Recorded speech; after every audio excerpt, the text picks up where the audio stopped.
16 वर्ष मकै फोलेर मैले घर बनाएको हो। घर भत्काइदियो। अहिले बसेर म कहाँ जाने, बस्ने ठाउँ छैन, बास छैन। किनभने उसले सिकाइदिएको भए त्यही ठाउँमा गएर बस्थेँ होला। म घरमा गएको छैन। दैलेखमा मैले मागेको पनि छैन, मैले सम्पत्ति मागेको पनि छैन। मैले दैलेखबाट बसेसरै ल्याएर रजिना 3 मा पेश गरेको छु मैले।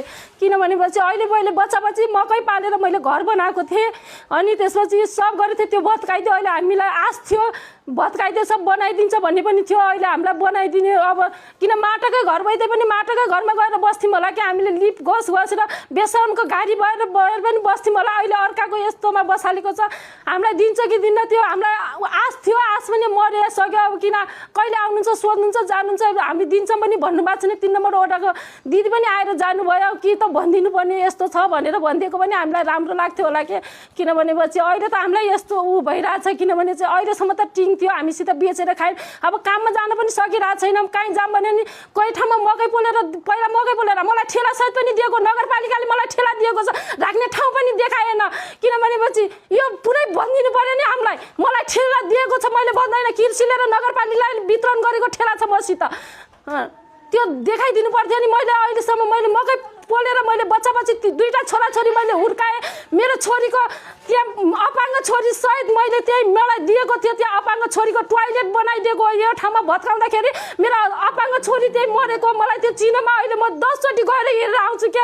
किन मलाई संस्थाले दिएको ऊ थियो त्यहाँ टोयलेट छ। मेरो घर त बनाइदिएको होइन, नानी बितिसकेपछि अपाङ्गले दिएको टोयलेट छ के। म 10 चोटि जान्छु, दिनमा 10 चोटि जान्छु होला। मेरो छोरी त्यही मरेको हेर्नको लागि जान्छु के। किनभने चाहिँ मेरो छोरी आउँछ कि ऊ हुन्छ कि नजिकमा त्यहाँ राखेको छ जान्छु म। मैले मेरो छोरा पालेर मैले मकै पोलेर मेरो छोरा उ गरेँ। त्यो नगरपालिका हुँदाखेरि कहिले कहीँ जान्छु कहिले कहीँ जान्छु। कहिले काम गर्न गयो भने दिँदैन, पैसै दिँदैन। किनभने कोही ठेकदारसित 1000 रुपियाँ छ, कोही ठेकदारसित 2000 छ। क्यारिङ गर्न जाऊँ भने पनि क्यारिङ गर्न जान अहिले हामीलाई ठाउँै छैन। कसरी जाने हामी क्यारिङ गर्नलाई पनि तयार थियौँ। क्यारिङ गर्न जाने भने पनि ऊ खोज्छ, दिँदैन के गर्ने।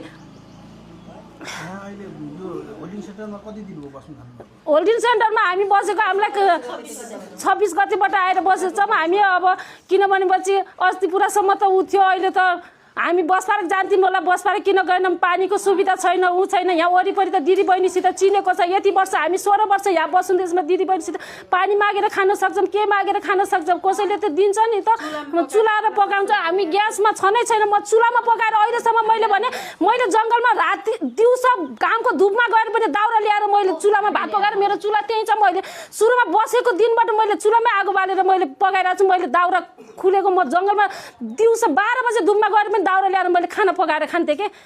आफ्नो घर भनेको माटाको घर भइदियो।